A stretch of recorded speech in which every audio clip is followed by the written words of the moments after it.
painting stopped the court cold, not the way a weapon stops a room, not with violence or threat, but with something far more dangerous, in a hall full of immortals who believed themselves untouchable by human feeling.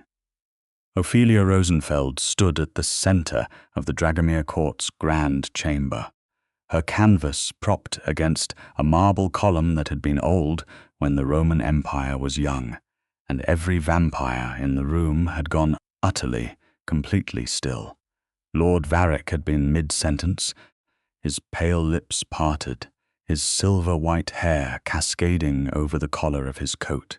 The ancient vampire who had lived through the fall of Constantinople, who had watched empires crumble from the heights of castle towers, simply stopped speaking.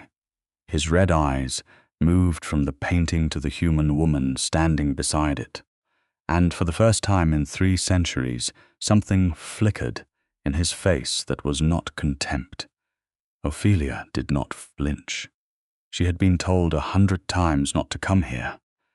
She had been told by the council liaison who recruited her that she was merely a document illustrator, a transcription artist hired to copy old maps into new mediums so vampire archives could be properly encoded. She had been told her work was decorative, peripheral, powerless in a court where power was measured in blood and centuries. She had been told humans did not matter in these halls. She had believed none of it, because Ophelia Rosenfeld had spent her entire adult life making people feel things they swore they could not feel, and she had never met a subject yet that was immune to truth when it was painted clearly enough. But she had not expected this. She had not expected the silence to be so absolute, so cathedral deep, so terrifying in its completeness. She had not expected Corvin Dragomir to step forward from the shadows at the far end of the chamber, with his jaw locked and his pale silver eyes blazing, moving between her and Lord Varek as if every ancient instinct in his immortal body had suddenly and irrevocably decided that the distance between himself and this human woman was a problem that needed solving immediately.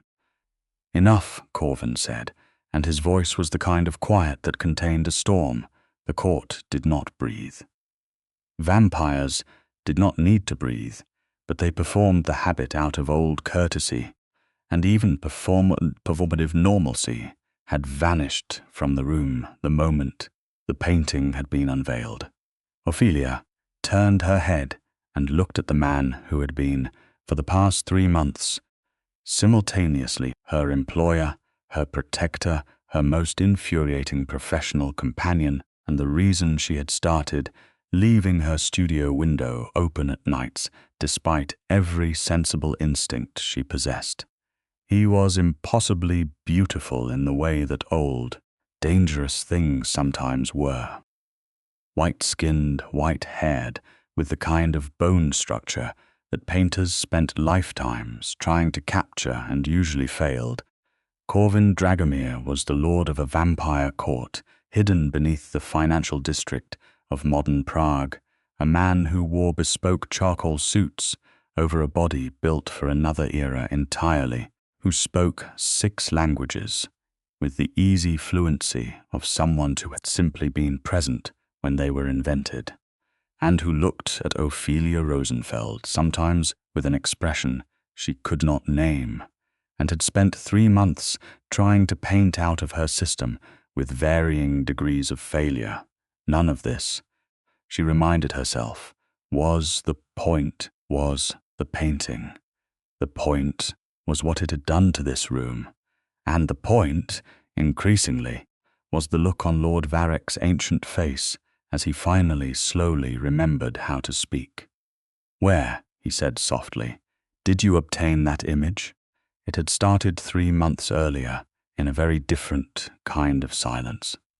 Ophelia had been deep in her studio in the old town district, working past midnight on a commission she had already extended twice, when the knock at her door had produced not the delivery courier she expected, but a woman in a grey coat with silver hair, and the kind of stillness that retrospectively should have told her everything about what species was standing in her doorway. The woman had introduced herself as Mira, assistant to Lord Corvin Dragomir, master of the Prague court, and had explained in the clipped, efficient manner of someone who considered small talk an evolutionary failure that Lord Dragomir required an artist of particular skill and particular discretion to undertake a commission of significant historical importance to the court. The pay was extraordinary. The non-disclosure agreement was the most comprehensive document Ophelia had ever seen, and the subject matter, when Mira slid a thin portfolio of reference materials across the drafting table, was unlike anything Ophelia had worked with before. Ancient maps, blood inscription manuscripts, coded symbols embedded in centuries-old tapestry borders, the kind of visual archive that no museum had and no university would admit to possessing. What exactly am I illustrating? Ophelia had asked, studying a map that showed the geographic layout of what appeared to be a subterranean network of chambers beneath a city she recognized as medieval Prague. History, had said, and that had been that. She had been escorted 2 nights later to the entrance of the Dragomir court, which accessed through a wine cellar beneath a restaurant that had no online reviews and no reservation system, and she had been led through corridors of stone and iron and glass into a world that existed entirely without apology, beneath the world she had always known. The court was extraordinary. That was the only word for it. Vaulted ceilings that had been carved by hand over centuries, lit by chandeliers that mixed electric light with actual flame, walls hung with tapestries that depicted events Ophelia recognized from history books, but which here showed dimensions of those events that no history book had ever recorded. There were hundreds of vampires in the complex. She eventually understood, though the social architecture of the court was complex enough that she rarely encountered more than a dozen at any given time in any given space. And then there was Corvin Dragomir himself, who she had met in his private study on her 3rd evening in the court, who had looked up from a desk buried in ancient documents and regarded her with eyes the color of winter moonlight over snow, and who had said, "You are smaller than I expected from someone Mira described as formidable," in a tone that was so completely without insult that it had taken Ophelia a full 3 seconds to decide she was not offended. "You are older than I expected from someone Mira described as reasonable," she had replied, because Ophelia Rosenfeld had many qualities and meekness was not among them, and because she had spent enough of her life in rooms where people underestimated her to have developed a fairly efficient strategy for establishing the terms of engagement immediately. Something had moved in Corvin's silver eyes, something that was not quite amusement but was adjacent to it, in the way that deep water is adjacent to the surface. "Sit down, Miss Rosenfeld," he had said. "We have a great deal to discuss." They did. The commission was not simply illustration, it was reconstruction. The court's archives contained records of ancient blood laws, the foundational legal codes that governed vampire society, that had been deliberately obscured over centuries by court factions seeking to consolidate power by erasing the rights those laws guaranteed. Corvin's project was to make those laws visible again, to render the obscured passages legible through artistic reconstruction of the original manuscript illuminations, to make the ancient written law undeniable to even the most politically motivated vampire judge. "You want me to make legal evidence," Ophelia said. "I want you to make truth visible," Corvin said. That is what you do, is it not? According to every review of your work I have read, according to the commissions you have accepted and the ones you have turned down. You do not make flattering images, Miss Rosenfeld. You make accurate ones. She had stared at him across the enormous desk and understood in that moment that he had researched her with the thoroughness of someone who had both the resources and the patience of centuries, and that his choice of her specifically was not casual. "What is the truth you need made visible?" she asked. He had told her, and it was more complicated, more dangerous, and more urgent than anything he had indicated in the initial briefing. The Dragomir court was facing a formal challenge from Lord Varek, whose bloodline controlled 3 of the 7 seats on the Vampire High Council. Varek's claim was that the Dragomir bloodline had violated an ancient covenant by sheltering humans within the court's protected boundaries, a violation that under blood law should trigger forfeiture of Dragomir court sovereignty. If Varek succeeded in his challenge, the court would fall under High Council control. Hundreds of vampires who had lived under Dragomir protection for centuries would lose their sanctuary, and the network of human-vampire cooperative agreements that Corvin had spent decades carefully building would collapse overnight. "But," Ophelia said, because there was clearly a but. "But the blood law Varek cites was amended," Corvin said. 300 years ago, my ancestor, Aldrich Dragomir, negotiated an amendment to that covenant specifically preserving the right of court lords to extend protected status to human collaborators. The amendment was inscribed into the Covenant Codex and witnessed by 7 court lords. However, the manuscript pages containing that amendment have been damaged over the centuries in ways that are," he paused, "suspiciously consistent. Someone defaced the evidence. Someone defaced the evidence," Corvin confirmed, and the quiet fury in his voice was the kind that had been compressed by centuries of patience into something almost unrecognizable as anger, but was all the more dangerous for it. "I need that amendment reconstructed. I need the original illumination patterns restored so that the coded witness marks, which were embedded in the decorative borders in the tradition of the era, can be read again. And I need it done before the formal hearing, before the High Council in 3 months. Ophelia had looked at him for a long moment, measuring the weight of what he was asking and what it meant, and what it would cost her if she was wrong about him. "If I help you with this," she said carefully, "and it works, what happens to me? I am a human being who has seen the inside of a vampire court. Those non-disclosure agreements are presumably not enforceable in any human court of law." Corvin had met her gaze without flinching and said, "You will have the full protection of the Dragomir court for as long as you want it, not as a constraint, as a guarantee. No one will harm you, pressure you, or erase your memory of these events. You came here freely, you will leave freely, and if you choose to stay involved with the court in any professional capacity afterward, that option will remain open. And if I say no right now, tonight, then Mira escorts you home, your memories remain intact. The non-disclosure agreement remains in force on the basis of mutual interest, and we find another way." He held her gaze steadily. "I do not compel humans, Miss Rosenfeld. It is the one rule of this court that has no exceptions."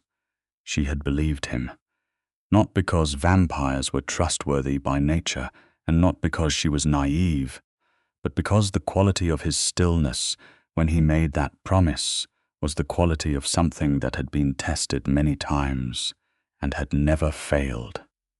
It was the stillness of an oath. She had yesence. The 3 months that followed were the most extraordinary of her life, and That was before accounting for Corvin Dragomir himself, who was a problem of a very specific and increasingly inconvenient kind. He was present in the archive, where she worked more often than administrative necessity could explain. He asked questions about her process, her techniques, her eye for the weight of historical brushwork that were too specific and too genuinely curious to be professional courtesy. He brought her coffee at 2 a.m.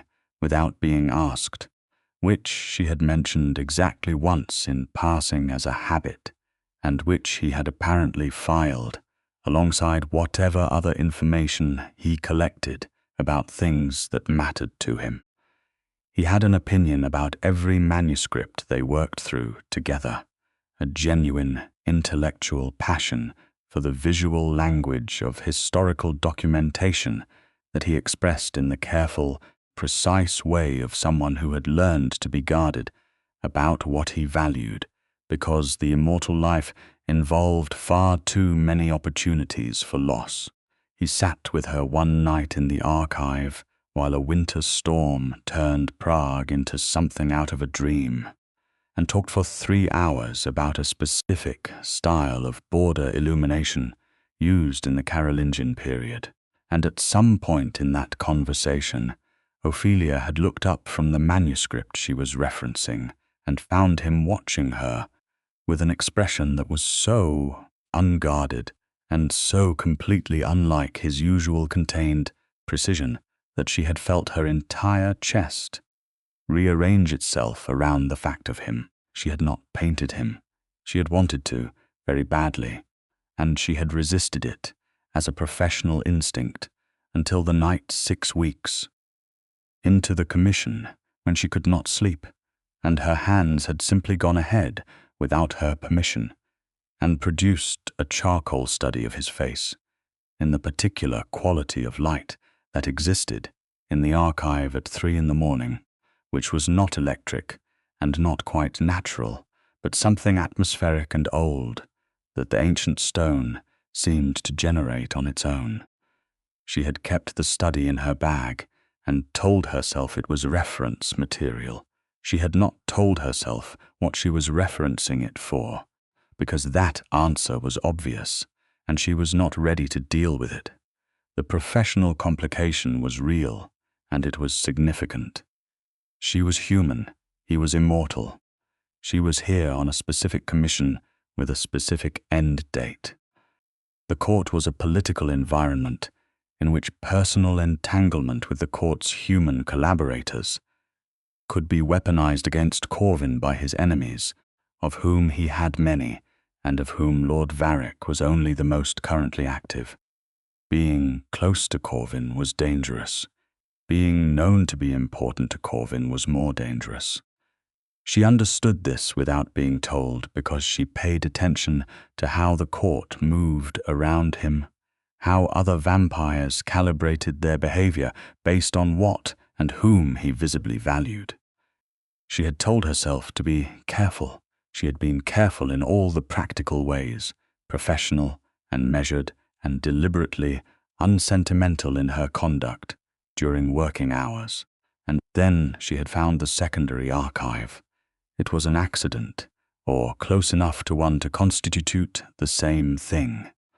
She had been looking for a specific reference volume in the lower archive stacks, the deep level of the court's library, where the oldest physical records were kept, and had taken a wrong turn in the dark and found herself in a small chamber that clearly predated the rest of the complex by several hundred years, lit by a single electric lamp on a modern extension cord that looked deeply anachronistic against the ancient stone walls.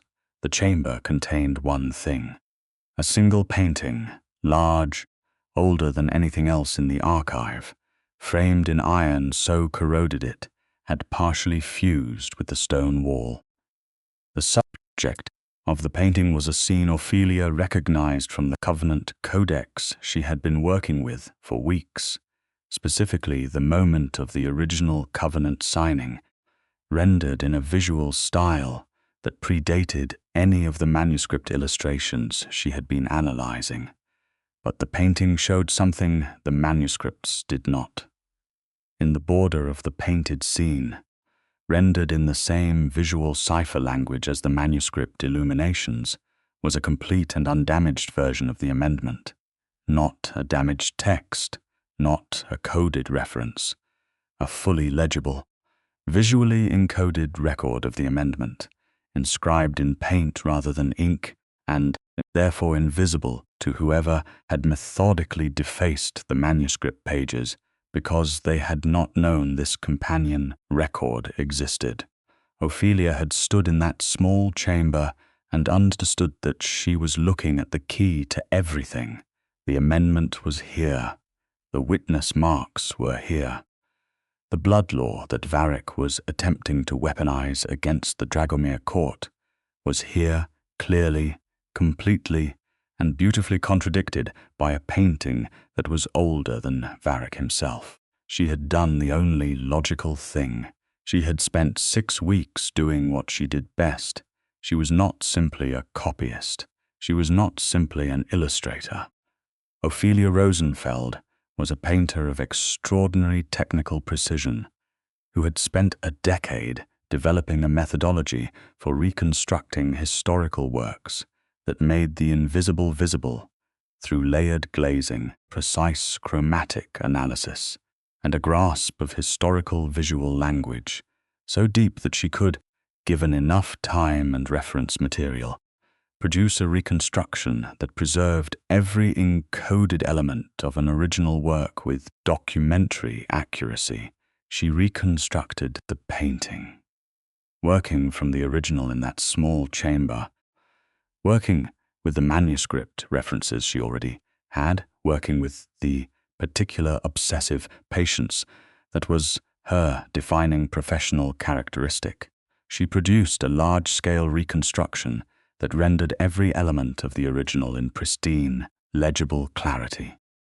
Every witness mark, every coded border inscription, every visual element of the amendment that the ancient painter had embedded with deliberate permanence in the one medium that Varek's agents had apparently never thought to check. She had finished it 48 hours before the formal hearing, and then she had carried it into the grand chamber of the Dragomir court on the day of the hearing, set it against a marble column, and pulled back the protective cloth at the moment when Lord Varek was most comfortably mid-argument, and watched an entire room of immortals stop moving. "Where?"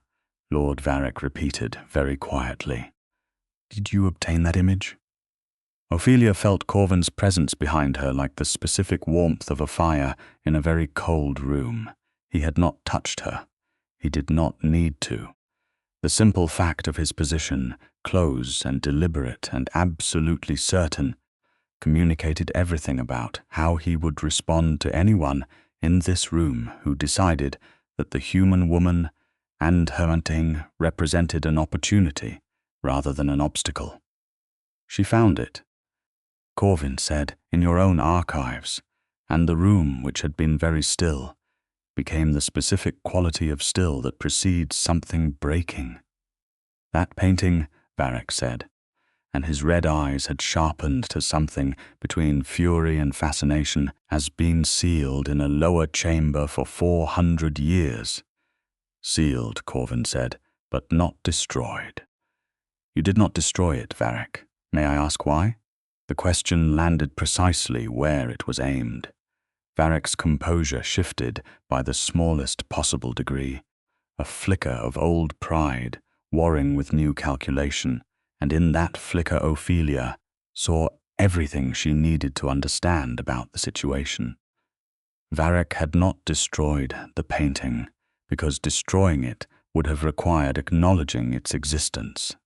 Because a vampire lord 4 centuries old and proud of every year of it could not bring himself to admit that a painting could be a threat he needed to erase. He had sealed it and forgotten it, the way powerful people across every era forgot the things they believed were too small, to matter. "I would like," said another voice from the far right of the chamber, "to examine this work." The speaker was Lord Theron Castle, one of the High Council observers sent to oversee the hearing, a vampire so old that his white hair had a quality of absolute translucence, like light filtered through the finest possible silk. He was moving toward the painting with an expression of what Ophelia could only describe as hunger, not the biological hunger of his kind, but the hunger of someone who had lived long enough to recognize something genuinely rare when they encountered it. Ophelia stepped aside to let him approach, because the one thing she had learned in 3 months in this court was which battles needed to be fought and which ones needed to be gotten out of the way of. Lord Theron stood before painting for a long time. He studied the border work with the focused intensity of someone reading a language they had not spoken in centuries. He leaned in close, turned slightly to view the angle of light across the surface, straightened again. The chamber remained silent around him the way a courtroom remains silent when the judge is reading. "This is the Aldrich Amendment," he said finally, "not a question." "Fully inscribed," Ophelia said, because she had made it, and she was entitled to speak to it. "Every witness mark is present. I can provide the full technical documentation of the reconstruction methodology, including spectral analysis of the original and layer-by-layer record of the reconstruction process, if the council requires verification of authenticity." Lord Theron turned from the painting and looked at her with those ancient, translucent eyes for a long moment that felt like being evaluated by the entirety of recorded history. "You reconstructed this," he said, "from the original, which is still in the lower archive chamber if the council would like to view it." "A human," said one of the other council observers, not Theron, a sharp-faced vampire with dark eyebrows that looked startling against white skin, conducted this reconstruction. "A painter," Corvin said, and his voice had the quality of a door being firmly closed, of exceptional skill and integrity, who followed the evidence to its logical conclusion and rendered it visible.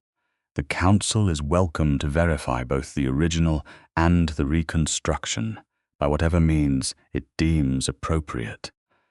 The blood law does not recognize them as testimony in matters of covenant interpretation," said the sharp-faced vampire, whose name Ophelia had learned was Lord Emmerich, and who had been Varek's most vocal supporter throughout the proceedings. "The blood law also does not require testimony," Corvin said. "The painting speaks for itself. The amendment is inscribed. The witness marks are present. Lord Theron has identified both." He let a pause settle before adding, very precisely, "The question of who found the evidence does not affect the legal standing of the evidence itself, unless Lord Emmerich would like to argue before this council that the Covenant Codex changes its meaning based on the species of the person reading it." The challenge in that sentence was elegant, and it was devastating, and it dropped into the chamber like a stone into very deep water. Varek had not spoken since his initial question.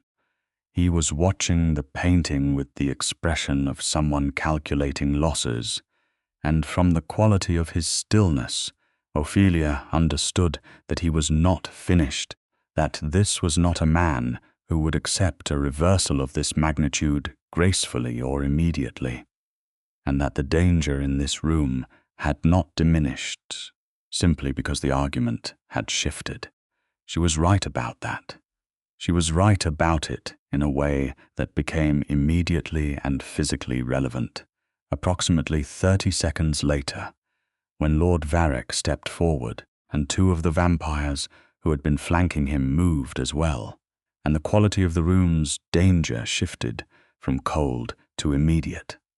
"The painting is a forgery," Varek said flatly. "The human produced it to specification. Dragomir commissioned it to support a fabricated claim. The accusation was direct and blunt, and in its bluntness revealed how thoroughly Varek had been caught off balance, because a vampire politician of his experience resorted to bald-faced lies only when the elegant options had been exhausted. He was accusing Corvin of using her. He was accusing her of being used. And in doing so, he was targeting her specifically, because she was human, because she was present, because she was the most vulnerable element in the room. Corvin moved. There was no preamble, no gradual repositioning. He was simply between Ophelia and Varek in a way that was not physically aggressive but was completely, absolutely non-negotiable, and the energy radiating from him was the energy of something very old and very certain about where its limits were. "Lord Varek," he said, "if you make that accusation formally, I will require you to substantiate it. The original painting exists and predates Miss Rosenfeld's birth by approximately 4 centuries. Carbon dating, paint spectral analysis, and the testimony of any vampire in this court, old enough to have been present when Aldrich signed the covenant, will all support that conclusion. I would encourage you to consider very carefully whether you want to add formal false accusation to your current position." Varek's red eyes moved from Corvin to Ophelia. They stayed there a moment too long. They stayed there in a way that Ophelia recognized and had recognized from human men in powerful rooms throughout her entire professional life. The specific calculation of someone assessing whether the human could be removed from the equation through means that did not require convincing anyone of anything. She held his gaze, and she did not move. "I would like," Corvin said so quietly that it landed in the room like a knife buried to the handle, "to make something very clear. Miss Rosenfeld is under the full protection of the Dragomir court and has been formally registered as a protected associate in the court's covenant rolls for the past 2 months, a registration that Lord Emmerich's office received notification of and chose not to acknowledge. Any action against her person, her work, or her reputation will be treated as a direct challenge to the Dragomir court under blood law. I trust that clarity is sufficient. It was sufficient. For Varek at this specific moment, it was sufficient because even a vampire lord calculating desperate options understood the arithmetic of a room in which Lord Theron Cassel of the High Council had just established himself as a witness, and in which the math of political survival was running very clearly in one direction. The hearing proceeded. It took 4 more hours and involved detailed examination of both the original painting and Ophelia's reconstruction, a series of questions directed at her by Lord Theron that were technically about authentication methodology, but were, she gradually realized, also the most comprehensive professional evaluation she had ever undergone, and a formal statement by a vampire named Aldrich Venn, who appeared to be approximately 800 years old, and confirmed in a voice like dry parchment that he had been present at the Aldrich covenant signing, and that the witness marks in the painting were accurate to his memory. The Dragomir court was confirmed sovereign. Varek's challenge was formally rejected. Lord Emmerich had left the chamber by the time the final ruling was read, which was the specific type of exit that experienced political observers recognized as the first movement in a strategic retreat. Ophelia carried her painting back to the archive and set it carefully against the wall, and stood with her hands in her pockets, and breathed through the aftermath of something enormous. letting the adrenaline work its way through her system while her mind began the methodical process of understanding what had just happened. Corvin found her there. Of course he did.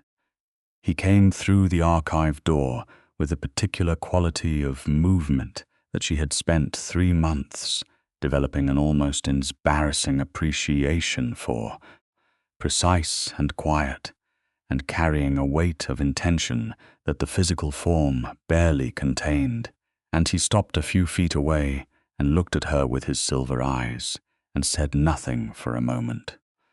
"You registered me as a protected associate 2 months ago," she said finally. "Yes, before I found the painting." "Yes," she looked at him. "Why?" He was quiet for a moment that had the quality of something very carefully decided. "Because the court represents a risk to you that is not yours to carry alone.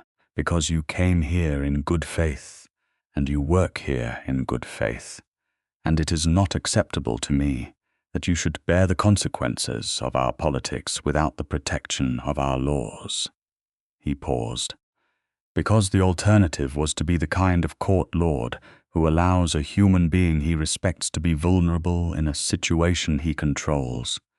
And I am not willing to be that."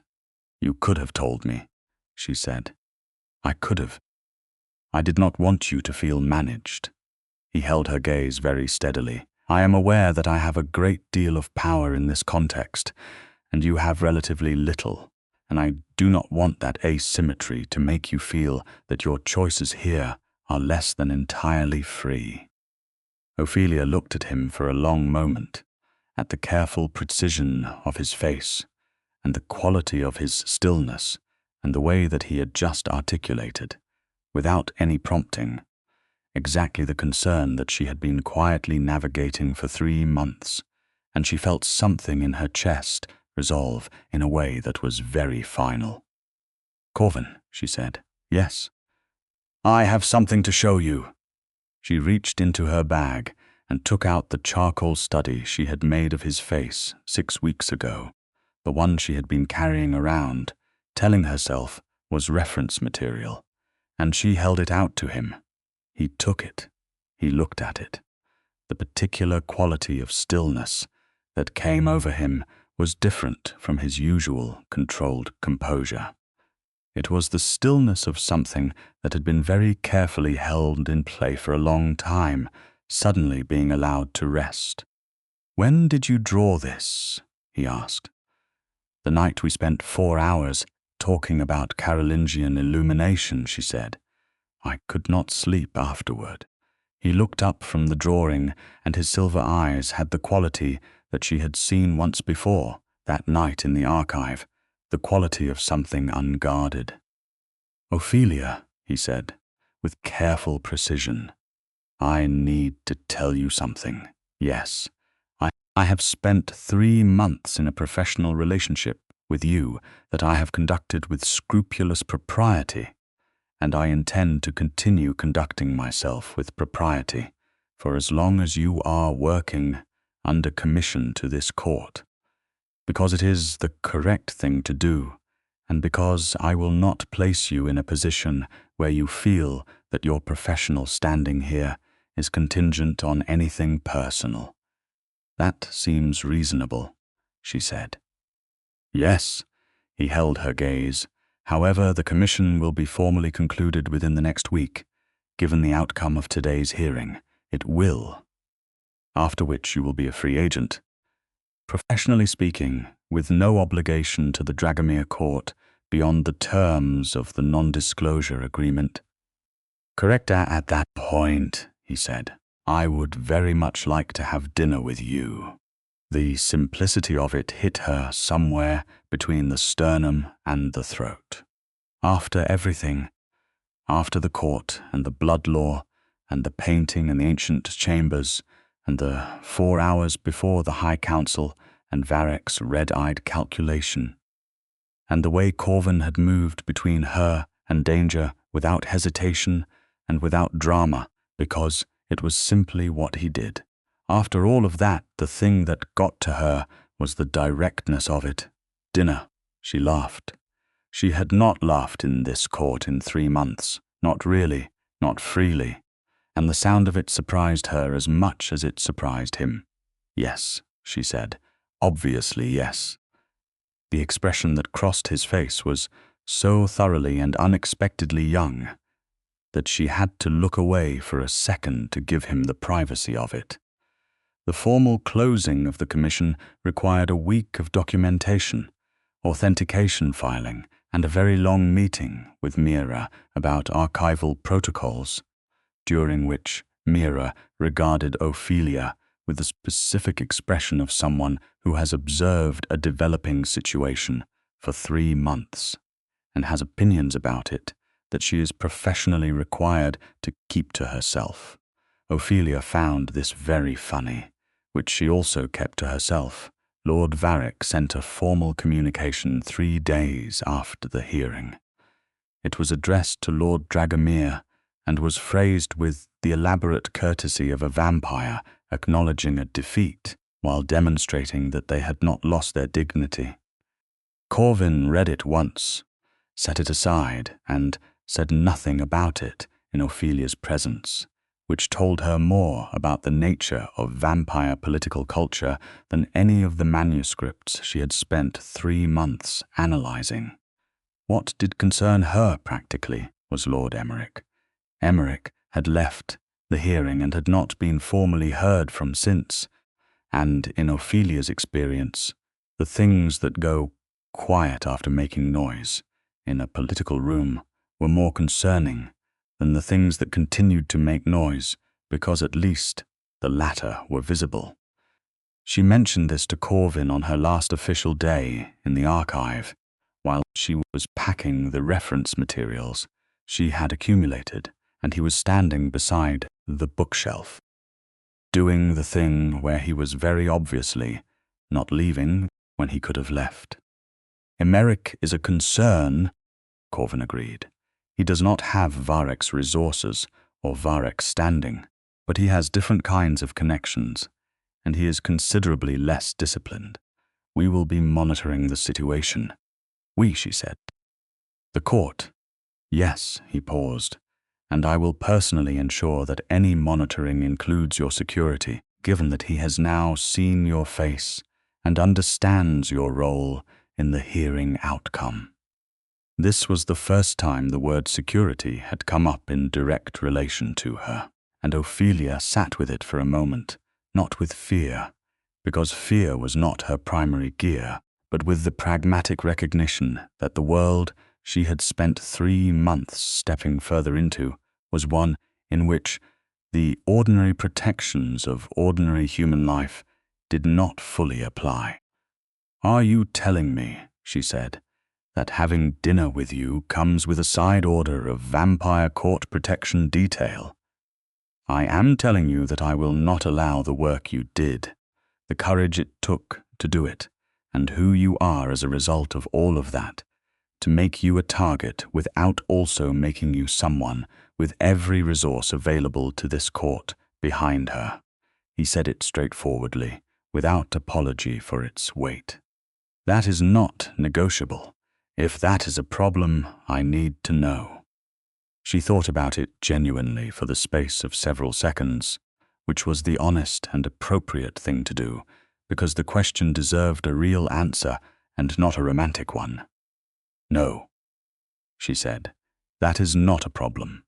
The dinner was in his private quarters, at a table in a room lined with books and lit by real candles, and overlooking through a high window a courtyard where the old stones of the complex caught the amber light, and it was very good food for a man who did not eat in the conventional sense, which meant he had arranged it specifically for her, which she found deeply, almost unreasonably affecting. They talked for 6 hours. It was the most natural conversation she had ever had with anyone, moving through topics with the particular ease of 2 people who have already spent 3 months discovering that their minds move at similar speeds and in compatible directions, who have already done all the awkward calibration and are now simply enjoying the result of it. He told her things about himself that she suspected he did not tell many people, not the dramatic immortal history, not the court politics and the power struggles, but the personal things, the things he valued, and the things he had lost, and the way the long life looked from the inside when you were being honest about it. She told him about her work, the real core of it, not the portfolio version, but the version underneath why she did it, what she believed painting was for, what it cost to do it honestly, what it gave back. At some point late in the evening, with the candle low and the courtyard outside gone quiet, he said, "I have been alone for a very long time. I want you to understand that when I say I would like you to remain in my life, I am saying something that I do not say lightly and have not said in a very long time." Ophelia set down her wineglass and looked at him across the candlelight. "I know," she said simply. He reached across the table and very carefully, very deliberately took her hand.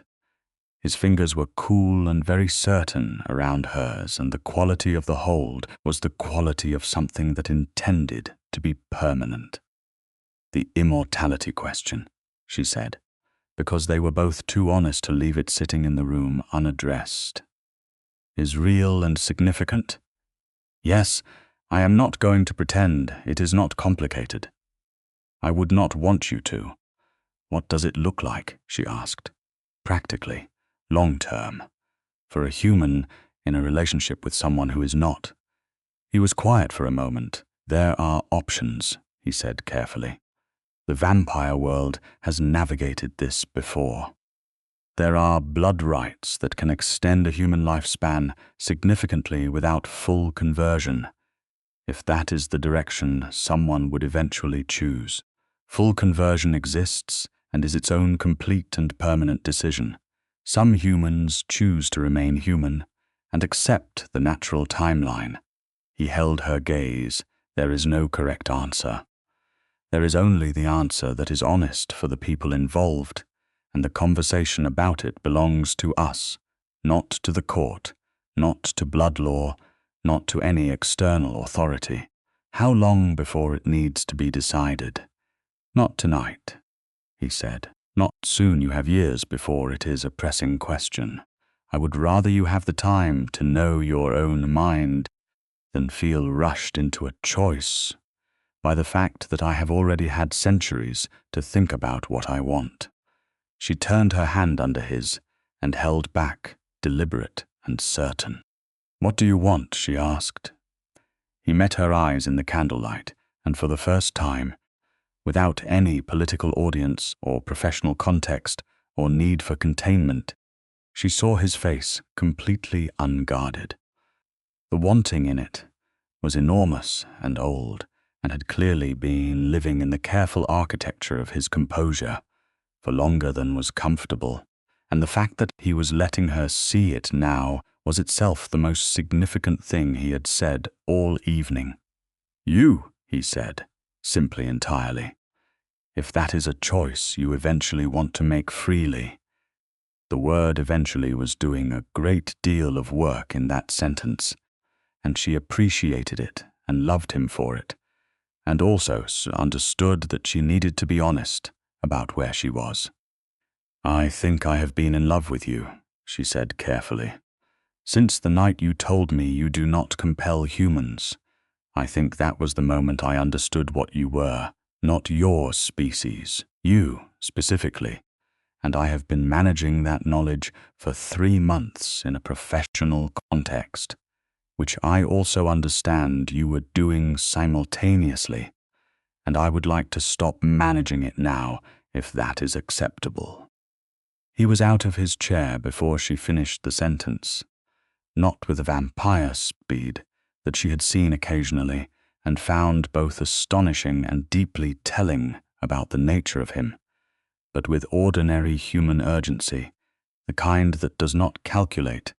And he was beside her, and she was standing, and his hands were on her face with a care that was so thorough and so entirely him that she felt her eyes sting with it.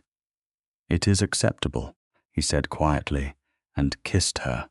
It was the kind of kiss that settled things, slow and certain, and carrying all the weight of 3 months of precise, disciplined restraint released at once. And Ophelia put her hands against his chest and felt his heart that beat differently than hers, but beat steady and real, and thought that this was what truth felt like when you were not painting it for someone else, but living it for yourself. The aftermath of the hearing continued to develop over the following weeks, in ways that were mostly political and occasionally inconvenient. Lord Varek did formally withdraw his challenge and issued a statement recognizing the Dragomir court's sovereign standing, which was the correct and legally required response, and which cost him visibly in terms of political face. He bore it with the dignity of someone who was already planning the next 3 moves and was not particularly concerned about the current position. Lord Emmerich was the more active problem. He had been, as Ophelia suspected, neither quiet nor idle since the hearing.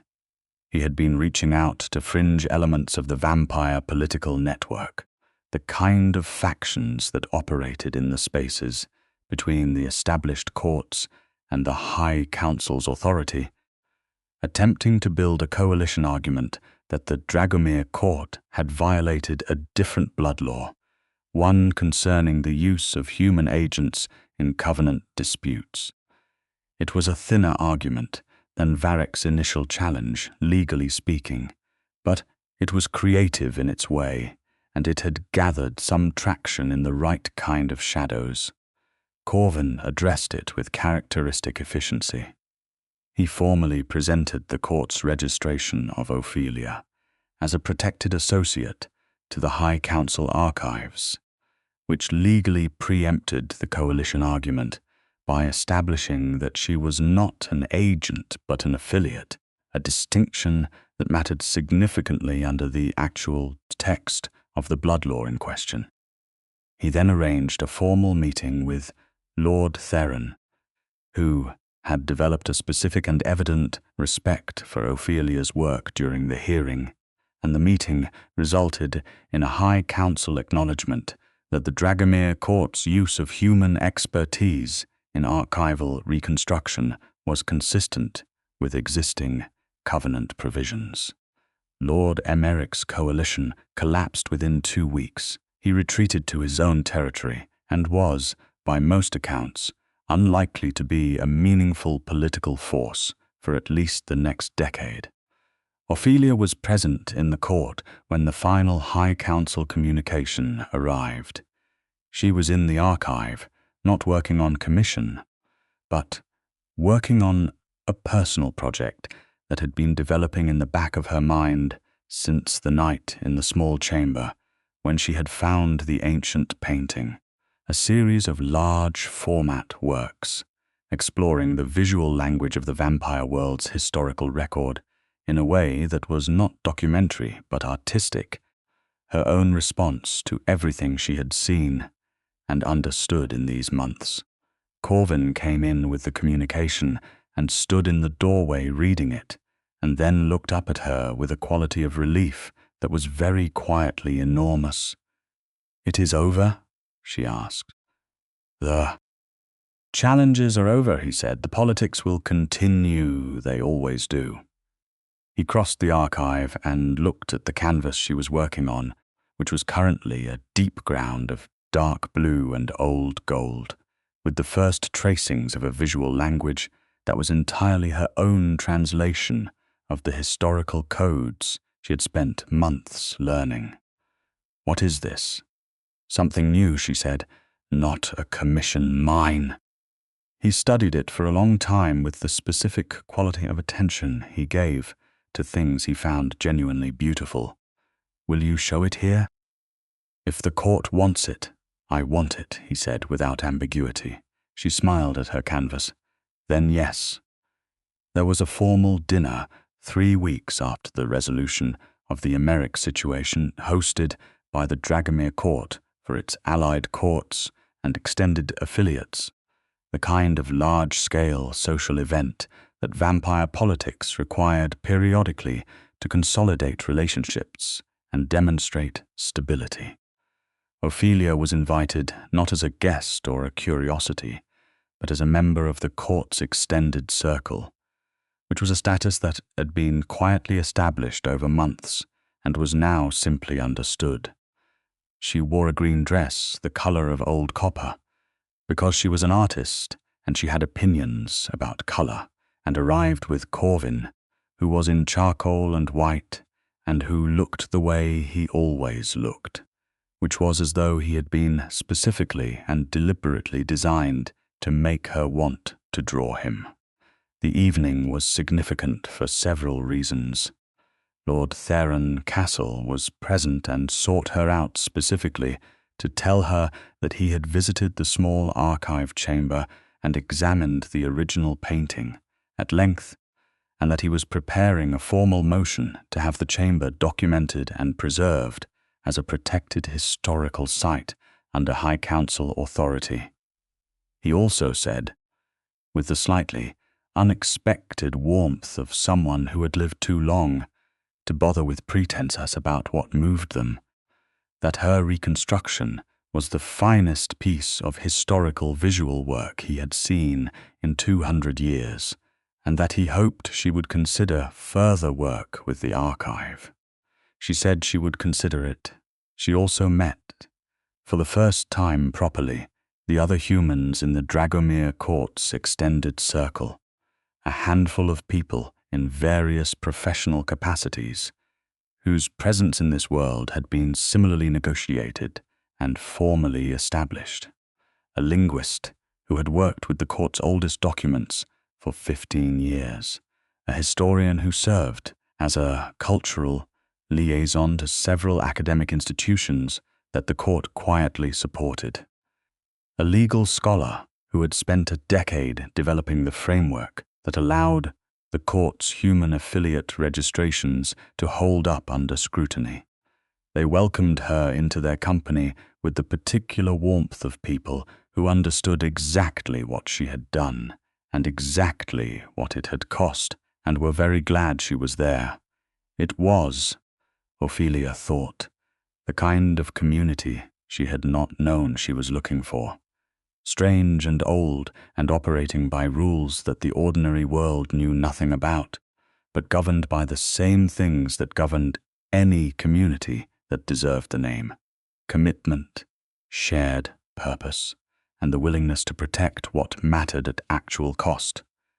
Later in the evening, when the formal dinner had dissolved into smaller conversations, and the old stone halls of the court were full of 100 different voices in a dozen different languages, Corvin found her in a quiet corner near the tapestries, where she was studying a particular piece of 14th century weaving, with the focused attention that nice textiles consistently provoked in her, and stood beside her with a glass of something amber in his hand that she was fairly sure was not wine. "Are you comfortable?" he asked. She turned and looked at him. He was watching her with the expression she had come to think of as his real face, the one underneath the precision and the authority, the one that was very old and very aware of itself and very carefully present in the specific moment it was in. "Yes," she said. "Are you?" The faint curve of his mouth that constituted a smile in formal contexts was present, unusually so. She turned back to the tapestry, and he stood beside her, and they looked at it together. This thing made by human hands in a century neither of them had lived through, which had survived in this place, because someone had valued it enough to preserve it. And Ophelia thought about preservation and about what it meant to make something that lasted, and about the fact that she was standing in a court, beneath a city, next to a man who had outlasted empires and who had looked at her charcoal study of his face with an expression that was the most unguarded thing she had ever witnessed in another person. "Corvin," she said, "I have been thinking about the long-term question." He was very still beside her. Not tense, attentive. "I am not ready to decide," she said carefully. "I want to be honest about that. It is a very large decision, and I think it deserves real time and real thought, and I do not want to make it out of urgency or romance or anything other than a completely clear-eyed understanding of what it means. I know," he said, "but I also want you to know that I am thinking about it, not as an abstract problem, as an actual future I am genuinely considering wanting." She turned and looked at him. "I wanted you to know that." The quality of stillness that came over him was the one she had learned to read, the one that meant something very significant, was being held very carefully in place. "Thank you," he said quietly. It was such a small thing to say, and it contained everything, and she reached over and took his hand and held it. And he looked at her in the old lamplight of the ancient court with those silver eyes that had seen more of the world than most people could imagine. And he looked at her as though she was the most important thing he had seen in all of it. They stayed like that for a long time, standing in front of the old tapestry, while the court moved and talked around them, her hand in his, both of them quiet, both of them entirely present. The resolution came, as most real resolutions do, not in a single dramatic moment, but gradually over the weeks and months that followed. Ophelia kept a studio in Old Town and also kept a workspace in the court's archive, and moved between them with the easy practicality of some who has organized her life around her work and is simply adding new geography to a map she already knew how to read. She finished the series of paintings she had started, the personal work that translated the historical visual language of the court into her own idiom, and they were exhibited in the archive hall during the winter solstice gathering, lit by the chandelier light that mixed electric and flame, and the response from the court's community was something she would not have known how to predict and could not have manufactured, a quality of recognition, as though the paintings showed people who lived in an ancient world something about themselves that they had been looking at for too long to see clearly.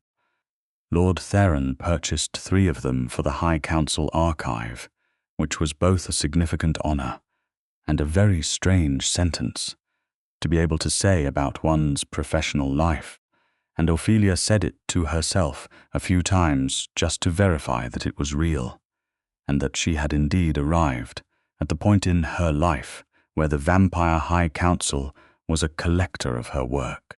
She and Corvin argued occasionally because they were both opinionated and both deeply committed to their own analytical conclusions, and because the habit of honest engagement they had developed in the archive did not distinguish between professional and personal contexts. They argued about history, about art, about the ethics of specific decisions in the long vampire political record, about what to do, about the small window in her studio that she insisted let in enough useful morning light to be worth the cold draught it also admitted. He always lost the argument about the window and handled this with more grace than she expected.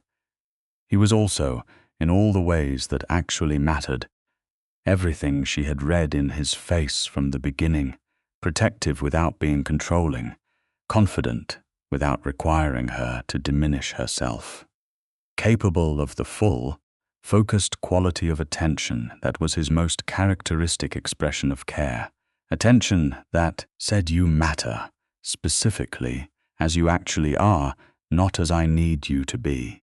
He held her when the work was hard. He listened when she needed to think out loud. He brought her coffee at 2 a.m. without being asked, except now it was in his own kitchen, in his own quarters, where she increasingly spent the nights that followed long evenings in the archive, and then longer evenings in conversation, and then the natural, inevitable, wonderful conclusion of all that accumulated certainty. She made a decision about the long-term question approximately 8 months after the hearing.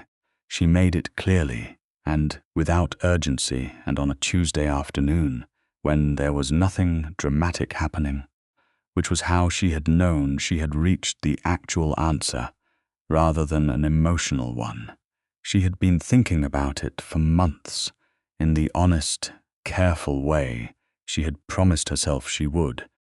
And on that Tuesday afternoon, she was sitting in the archive with afternoon light falling through a high window and a cup of coffee, and one of the old manuscripts open in front of her, and she looked at all of it and thought about the future and about what she wanted her life to be. And the answer was simply and completely clear. She wanted this. She wanted the work and the community and the old stone halls and the paintings and the project of making things visible and this world that operated by ancient rules and contained more history than she could paint in a lifetime. She wanted the strange, extraordinary, irreplaceable experience of being here, of knowing this, of being part of something that had lasted and would keep lasting. She wanted Corvin, she told him that evening. She sat across from him in his study, in the same chairs where they had sat on her first real day in the court, and she told him clearly and without drama or performance, because that was how you said something true. He was quiet for a long moment after she finished. She waited because she had learned that his silences were working silences, not empty ones. "We do not need to rush any formal process," he said finally. "There are blood right protocols that extend the practical timeline significantly, giving us more time before the full decision must be made. That is the responsible path." "I know," she said. "I have been researching it." The look he gave her that was so entirely him, the faint surprised curve of something that was deeply pleased. "Of course you have," he said. "The extended protocol requires a formal covenant registration," she said, "which we already have the groundwork for, with the affiliate registration. So the legal precedent is in place." She held his gaze. "I spoke with the linguist, Dr. Vasilou. He was very helpful." "You spoke with Vasilou about blood rights," Corvin said, and the quality of his voice was very carefully managed. "He is very informative." "He is going to be insufferable about this," Corvin said. She laughed. He looked at her, laughing with his silver eyes, and the expression that was his real face, the unguarded one, and the quality of the wanting in it, was the same as it had been by candlelight 8 months ago, enormous and old, except now there was something else in it as well, something that was not wanting but its fulfillment, the quality of a man who has been very patient for a very long time and has arrived at the place he was being patient toward, and can see it clearly for the first time. He crossed the study and took her face in his hands with the same deliberate care as the first time, and kissed her in the same way, slow and certain and permanent. The formal covenant registration took place in the small archive chamber which Lord Theron had arranged to have properly restored and preserved, the original painting cleaned and stabilized and properly lit. The witnesses were Mira, who managed to be simultaneously moved and professional about it, which was impressive, Dr. Vasilou, who was indeed insufferable about it in the best possible way, the historian Petronale, who had been in this world for 15 years, and who welcomed Ophelia into the extended community with a warmth that said she understood exactly what this moment meant, and Lord Theron himself, who had come from the High Council specifically for it, and who stood before the ancient painting that Ophelia had found and restored, and said, in his voice like old parchment, that he was very glad to have lived long enough to witness this. The blood rite itself was quiet and beautiful, and entirely private, just the two of them afterward, and Ophelia looked at the painting on the restored wall of the small chamber, and thought about all the things that had brought her to this moment. A commission she almost did not take, a wrong turn in the dark, a painting sealed away for 4 centuries because someone had been too proud to destroy the thing they feared. The particular quality of conviction that makes visible what other people would rather leave hidden. She looked at Corvin, who was watching her with those silver eyes, and thought about what it meant to have found someone who valued that quality in her, who had chosen her specifically because of it, who had built a space in his ancient life where it could operate fully and safely, and with consequence. "What are you thinking?"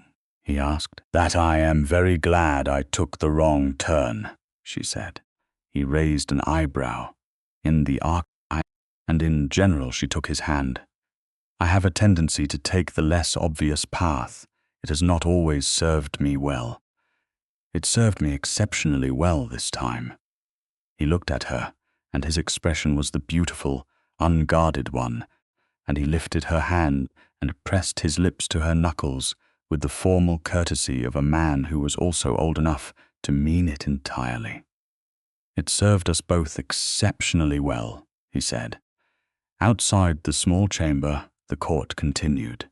The political world of the vampires turned on its ancient, complicated axis, full of blood laws and old codes and the ongoing negotiation between power and honor that had been the central drama of that world since long before any human history Ophelia had ever studied. New challenges would come, because they always did, and old alliances would shift, and the work of making truth visible was never finished. But in the small chamber where an ancient painting showed a moment from centuries ago, when someone had believed that honesty, inscribed carefully enough, would outlast any attempt to erase it, 2 people stood together in the light of something that had waited 400 years to be found by the right pair of eyes, and it was enough. It was, in the way of all things true and hard-won and finally arrived at, more than enough. It was the beginning of everything Ophelia kept painting. The work changed, as work does when the painter is changing, becoming larger and stranger and more ambitious, reaching for the intersection of her world and his in ways that she had not known she was capable of. When she first walked into a wine cellar, and through a door, and into a story she had not written, but which fit her exactly, as though the shapes of it had been waiting for her specific pair of hands.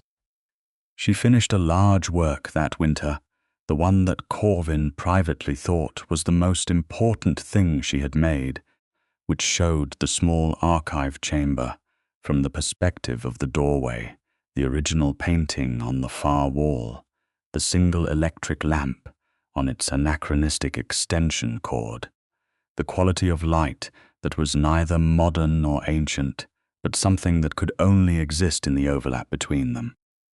It was technically perfect and emotionally devastating, and said, without a single word, everything that needed saying about what it meant to find the hidden thing and bring it into the light. He hung it in his study, in the place where he could see it every morning, which was the place reserved for what he valued most, and which anyone who came into the room would understand immediately, because Corvin Dragomir was many things but obscure about what he cared about was not among them, not any more. They had dinner every Thursday that was not interrupted by court business, which meant perhaps 2 Thursdays a month were actually uninterrupted, and they had learned to treat interruptions with the philosophical equanimity of people who are in a situation that will have more Thursdays than most situations get.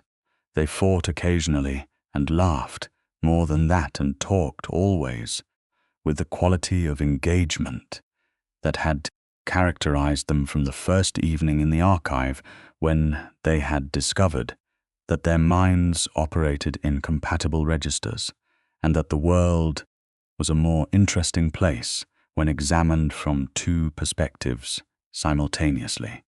He protected her, not in the diminishing sense, not as a constraint or a possession, but in the way of someone who has taken the measure of a dangerous world and decided with complete clarity that there are things in it worth standing between and harm. She was one of those things, and she accepted it not as limitation, but as partnership, because she understood the difference between being protected because you are weak and being protected because you are valued, and she had always been the latter with him. She trusted him. This was the thing that she came back to.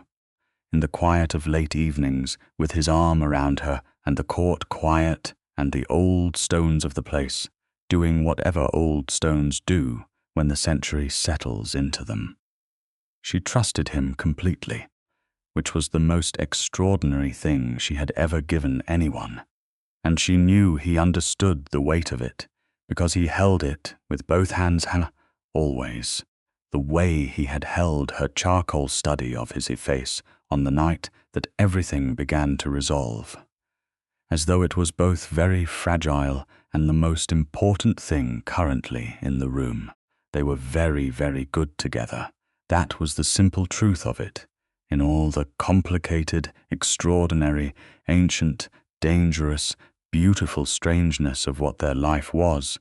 That was the simple truth underneath all of it. They were very good together, and the rest, all of it, was just the shape that truth had taken in the world.